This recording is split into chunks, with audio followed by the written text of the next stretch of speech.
It's a neurological difference in my brain that causes me to experience more sorrow and sadness than other people may do, if that makes sense. I tend to be one of those people who's really good at putting on a happy face when they're really sad. I tend to put on a mask when things start to build up for me. Negative things start to build up. I was diagnosed at 12 with depression.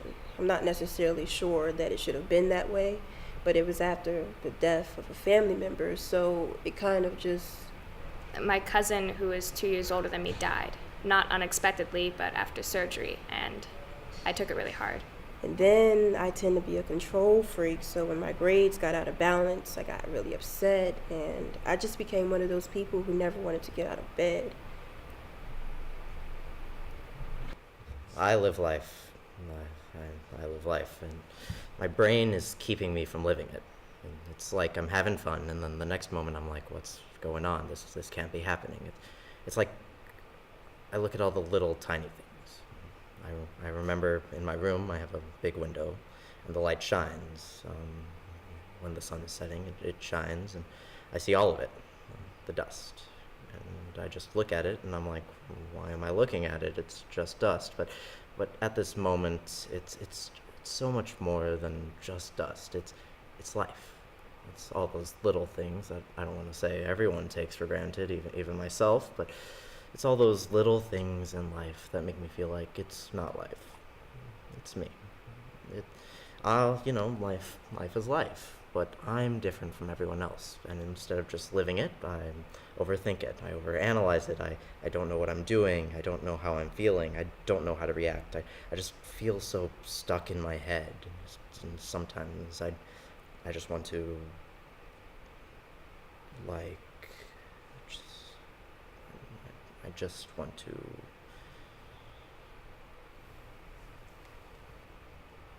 Cut. That was... Well, I suffer from both anxiety and depression. The two mixed in tandem make for a very interesting monster.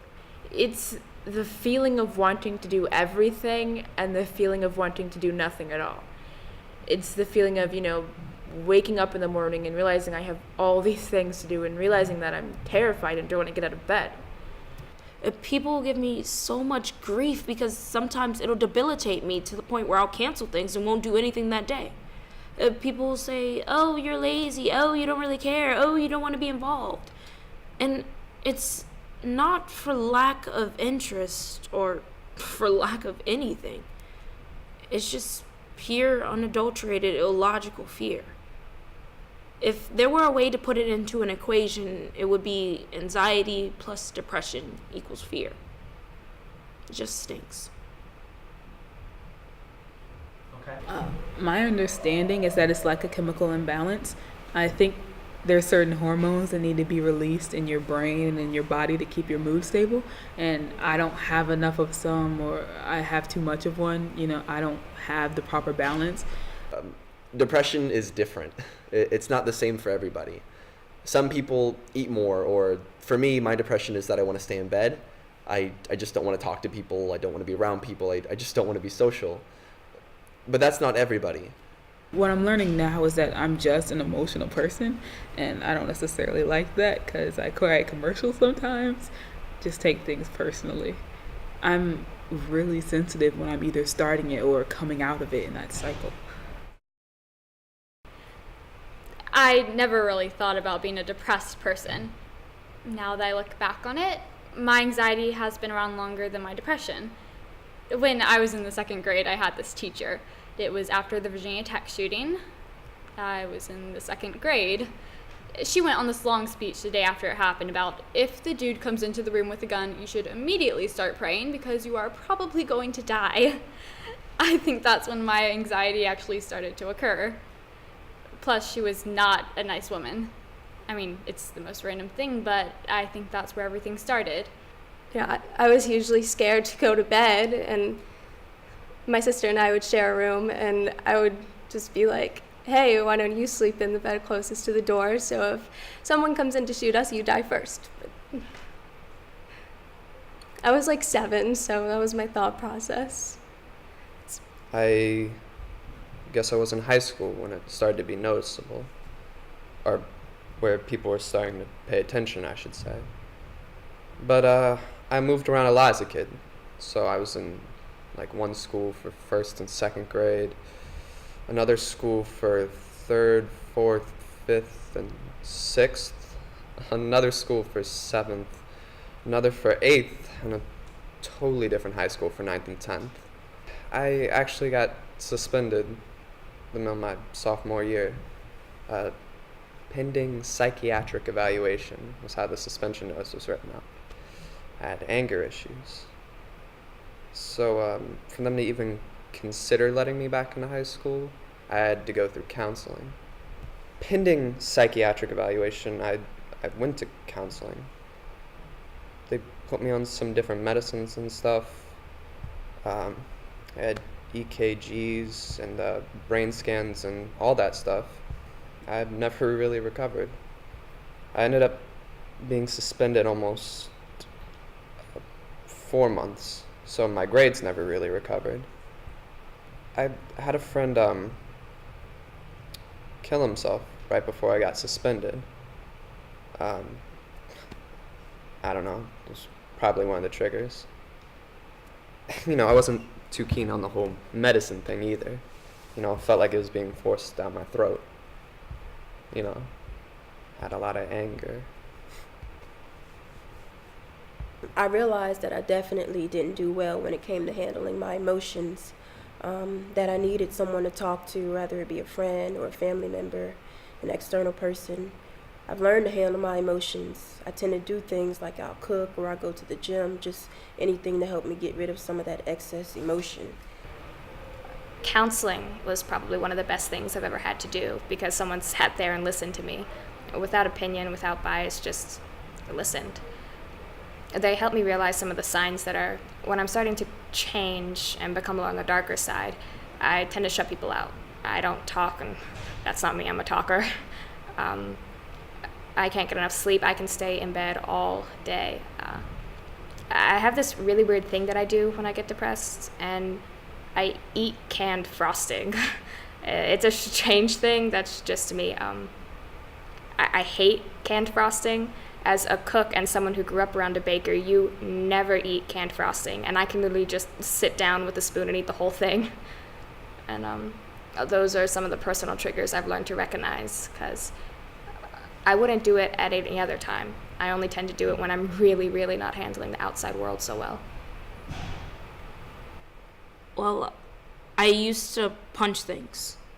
I would punch myself, I would cut myself, not in a suicidal way, more in like boyfriends. I would carve their initials into my body so they would always be a part of me. It was like I was really emotionally clingy, like I wasn't okay with who I was. There were just a lot of things I didn't understand. I was living with my grandmother at the time who didn't talk about all this stuff. In her generation, you just dealt with it. So there were a lot of things that I didn't want her hearing. And a lot of it was about my mom, her daughter. And I just felt so stuck in the middle, because I had a lot of love towards my grandma, but I had a lot of anger towards my mom. And they were just so opposite, Now I realize that anybody can have depression. You can't look at someone and tell if they have depression or not. It can happen to anyone of any age. Most people, when I would say I have depression, would be like, really? Because you seem so really happy all the time. And I'd be like, yeah, well, you suck. Well, But no matter how much the depression affects the person, it doesn't matter how big or little the depression is, you still have depression, which means you are still not in a good state no matter how big or little. The first day of 7th grade, just trying to go through the hallways and up the stairs, and they all had their bestie, and I was just like, hey. I got home and I couldn't breathe. I was shaking and I didn't know what was going on. I was like, Mom, I don't know what's going on. And I really didn't want to go to school the next day, but I did, and I just kept going. And I was still really anxious about grades. I mean, normal student stuff. I thought all students felt like this, and then I realized that not everyone felt as strongly as me. In 8th grade, my best friend had posted a picture on Facebook, and she had like carved letters into her arm saying that no one wanted her. I was really confused because I didn't know what that was. I was like, Mom, I think she's not okay. So my mom notified the counselor. No one found out that it was me that turned her in. I wasn't fascinated by it, but I was still really confused. I was like, why would somebody purposefully hurt themselves? Then when I started to do it, especially before 8th grade, I was like, I get it. It's not cool, but I didn't have control. And when I did it, I had control and I was able to feel. I felt like I had control. In 9th grade, I wasn't doing it so heavily at the beginning of the year, but around December, when things really began to spiral, my parents didn't know it then, but it felt like everything was being thrown at me and I didn't know what was going on. It was my first year of high school and I was just really confused. You know, all these things were going on and I didn't have any control. And I just became ridiculously depressed. I stopped caring. Well, I mean, this is not like something that goes away. A lot of people don't really get that. What really bothers me is, you know, when you're talking to someone about it, you know, they're just like, be happy. You know, there are people who have it a lot worse than you. I mean, those people aren't me, and I'm gonna feel different than everyone else. So why would you put me in a bubble with people?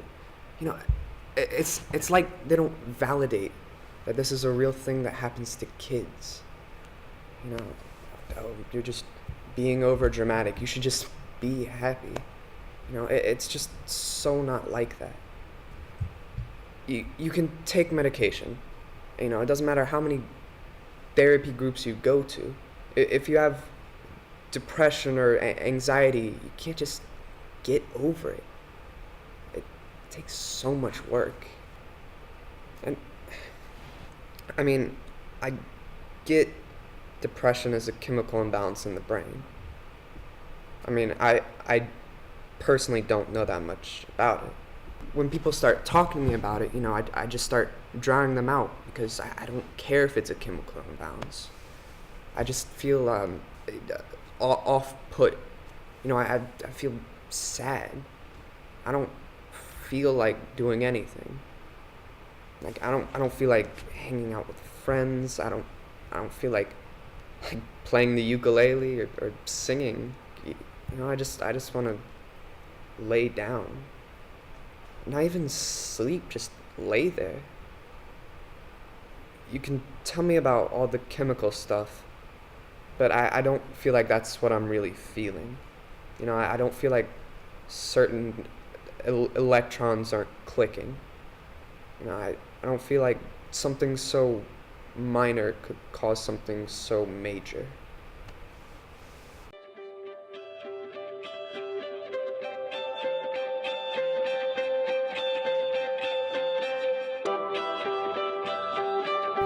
So, I'm sorry that you're psychotic, but just make an effort. Pull yourself together and take a deep breath. Do it! This is an NBC News special report. The sad news that Robin Williams, Tony Scott, Alexander McQueen, Don Cornelius, fashion designer Lorenz Scott, country music star Mindy McCready, or Disney star Lee Thompson, GRL singer Simone Battle, confirmed dead, died by his own hand. Now his death is tragically playing out in dramatic Hollywood fashion. battling severe depression. But Simone was all smiles when I interviewed her last month. She's a rising actor in Hollywood, making it big by playing Jet on Disney's The Famous Jet Jackson. Her sleek, sexy clothes were worn by Hollywood stars such as Nicole Kidman and First Lady Michelle Obama. Blockbuster movie director. This brings to an end an incredible career that spanned just a few short years. It seemed that Kurt Cobain had everything going for him. I think the media exaggerates depression and glorifies it. Like in the 90s when Kurt Cobain killed himself. They acted like it was great that he did that. Like Nirvana was this best band ever because Kurt Cobain killed himself. I mean, I guess they were a good band.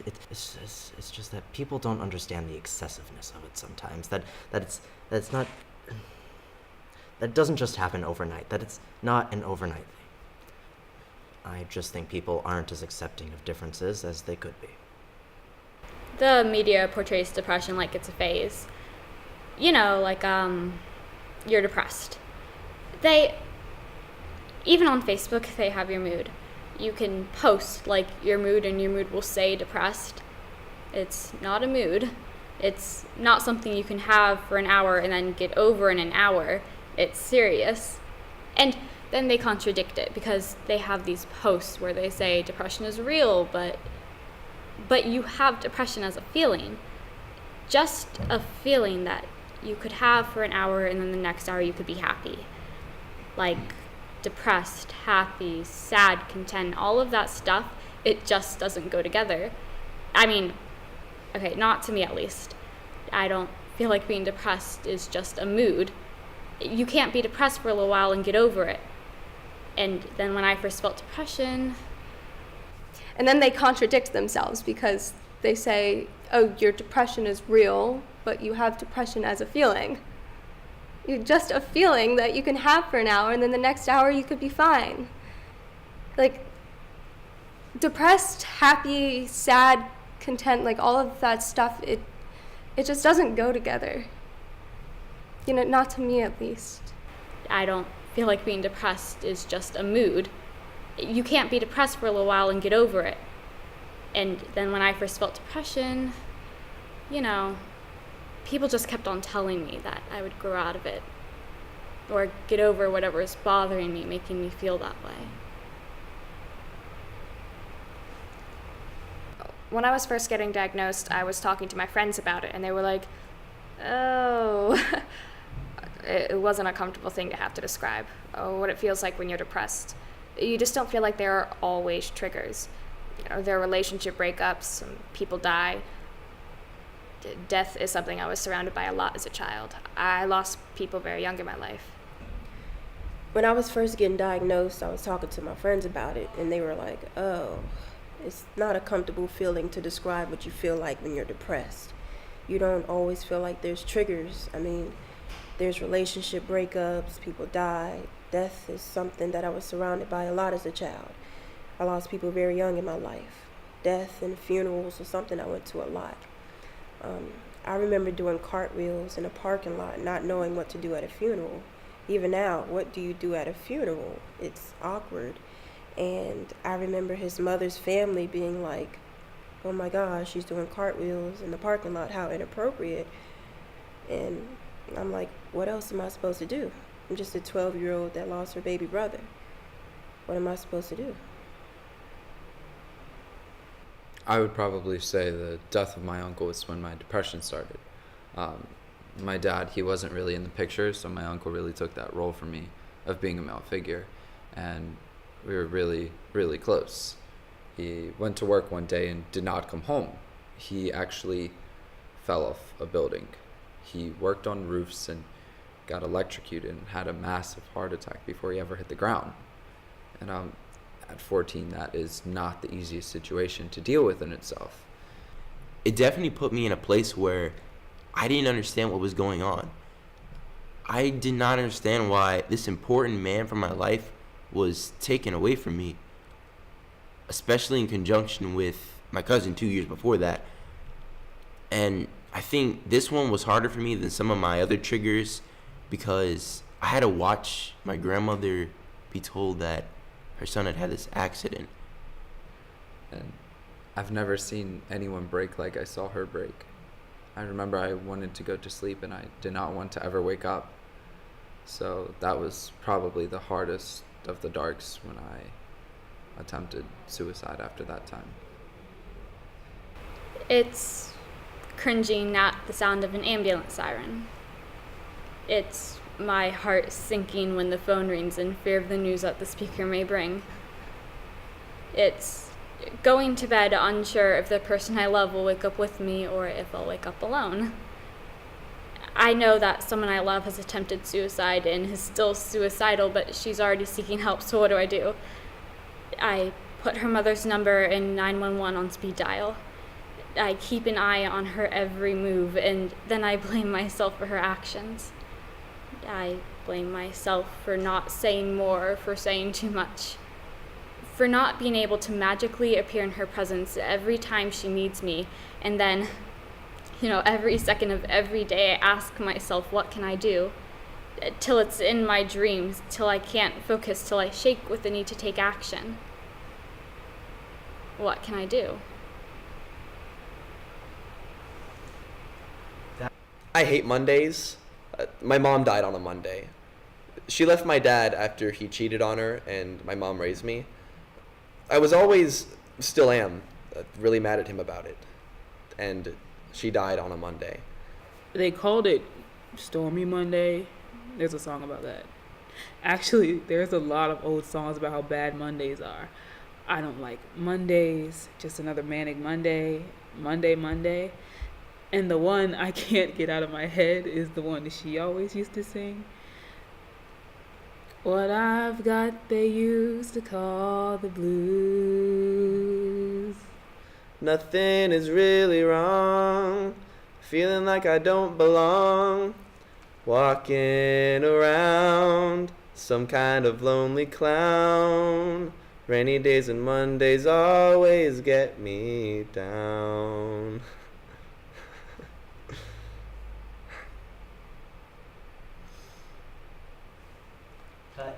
I'd known Thomas my whole life. He was there for like my entire childhood. I don't remember a time before him, which is really weird. When I first found out he'd completed suicide, I was chilling on the couch eating a bowl of cereal.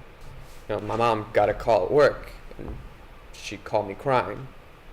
I was really scared because I'd never heard my mom cry before. When she told me what happened, I didn't know what to think. I crumbled. I went to my afternoon chorus rehearsal. I went to my director, and I was like, this isn't real, right? The next week was rough. I would try to get through my classes, and I would just start crying and have to leave the room. I think it was the day before the funeral. We were sitting in class, singing of all songs, Let There Be Peace on Earth. I was a sobbing mess. Then the director started talking about when he first found out about Thomas. And he was afraid it had been one of his kids. And it wasn't, but it was one of my really close friends. And, that just pushed me over the edge. I went back to my old ways and left the room. It was 2 days before Thanksgiving. I was hospitalized for 5 or 6 days. I was there for Thanksgiving, actually. That's no fun. The turkey there is like sponge. I actually have this theory. They take a bunch of sponges, shape them into a turkey, then paint it brown, then they're like, here. It was gross. But the first day I was there, I was shaking so bad my dad had to help me walk down the hall.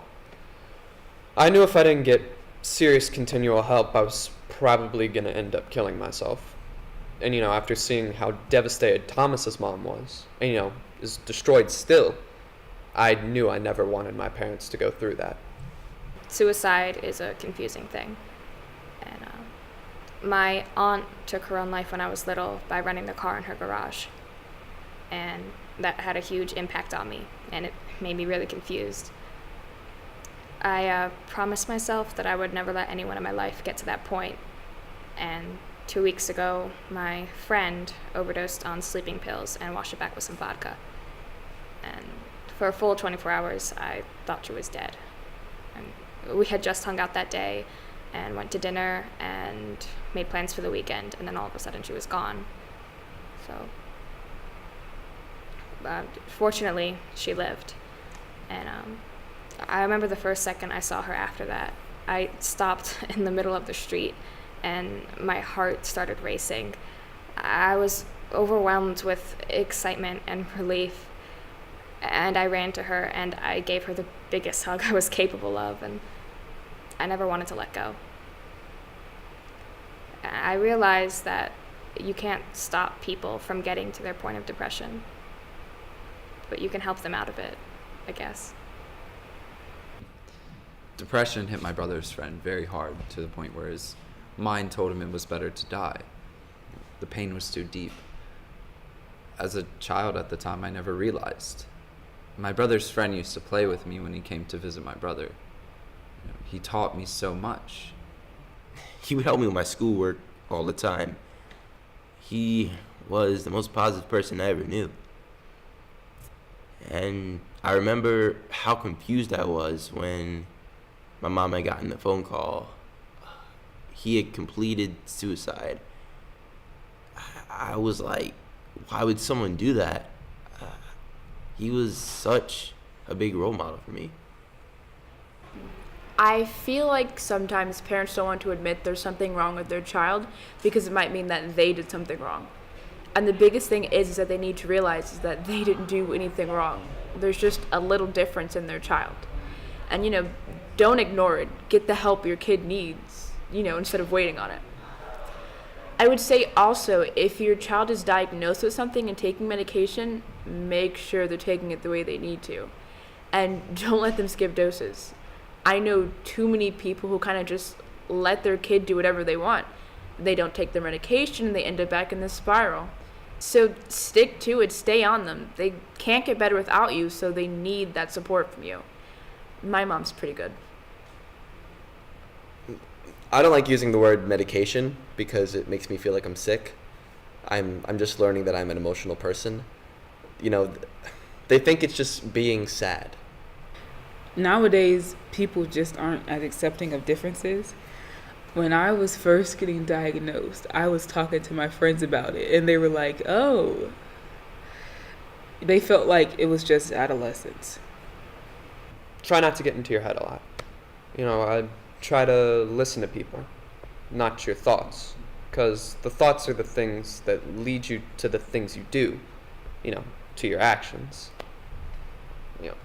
Listen to people. And, look at the things around you, but not the bad things. Like, right now, the thing I do or tell people is, try not to look at the things that drive you to your depression, but the things that distract you from it. Like, I know music's huge. It's a good way I feel better. So, if that's what you do to make you feel better, do that.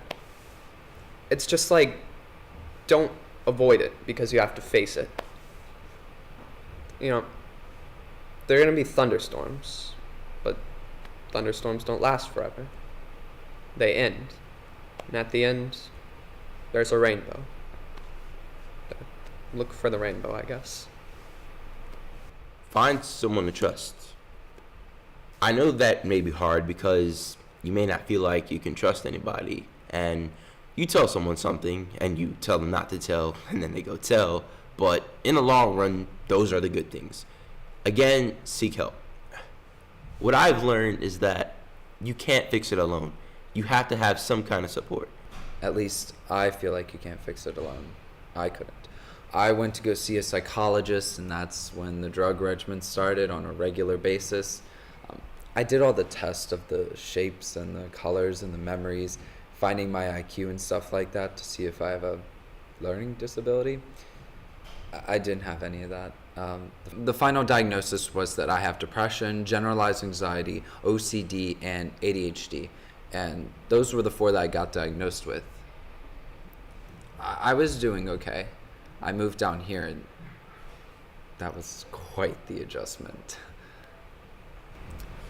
You are going to be okay. Somehow, some way, someday, you're going to be okay. Find the TV shows that make you laugh, or the songs that make you giggle, or the dog that licks your face. When I was getting to that point, I would take my dog for a walk. And he didn't care if I literally threw the leash on him and walked him to the end of the driveway and back. He was going for a walk. And it made me really simplify my life. It was just walking, just thinking. You're just listening, just laughing. It's just that simple. To a dog, it's literally just that simple. You want to go for a ride? He doesn't care how long the ride is or where he goes, He's just going for a ride. And instead of staying in bed, that's what we would do. We would go for walks.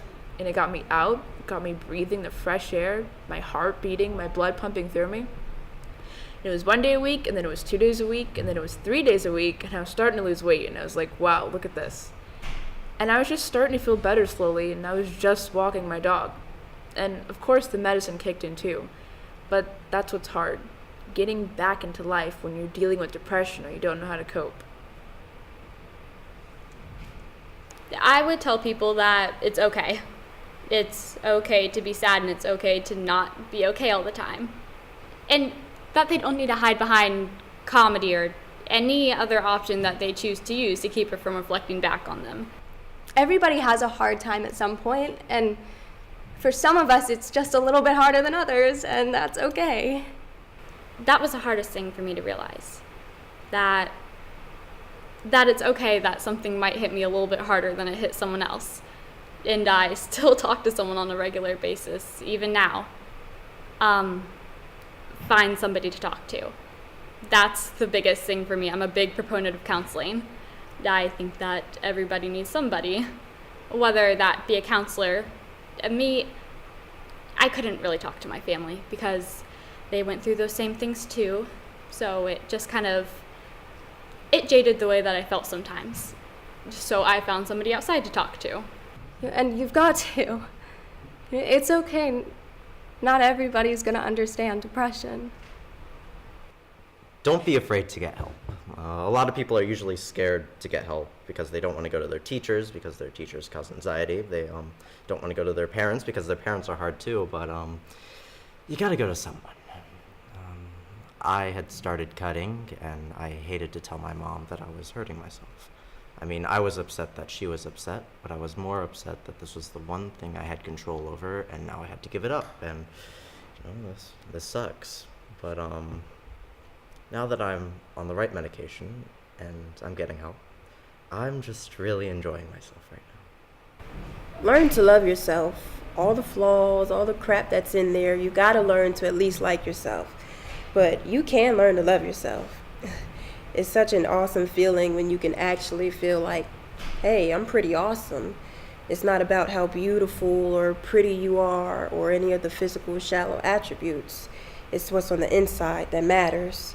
Nowadays, there's so many superficial things, such as her butt's too big or her boobs are too big. It's not making up. There's so much superficiality in the world today that it's good to know that it's not just how you look. You can be beautiful on the inside, and that radiates on the outside. Just learn to love yourself.